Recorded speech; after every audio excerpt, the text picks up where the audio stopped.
Ka kërkuar pafajësi para gjykatës antikorrupsione Adela Kondakçi, e akuzuar nga SPAK për pastrim parash, në rolin e financieres së disa shoqërive që dyshohen se zotëroheshin nga Ajola Xoxa, bashkëshorte e Erion Veliaj.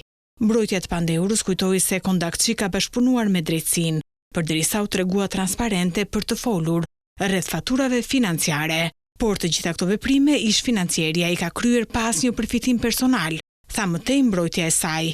Për shkak të rolit ndihmës për SPAK-un, kur prokuroria kërkoi dënimin e saj me 7 vite burgim, që me aplikimin e gjykimit të shkurtuar zbret në 4 vite e 7 muaj burg, prokurori i posaçëm ka sugjeruar që ish financieria të mos kryej asnjë ditë burg.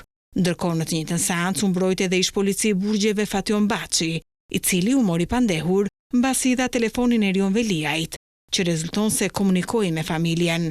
Baçi e konsideroi këtë veprim si një gabim njerëzor të ndikuar nga pushteti dhe personaliteti i kryebashkiakut të Tiranës, dhe siç shtoi mbrojtja, nuk ka kryer asnjë krim.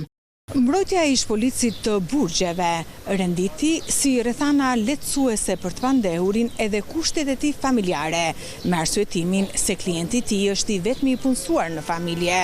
Për ish policin, SPAK ka kërkuar dënimin e tij me 5 vite burg dhe të aplikohet gjykimi i shkurtuar.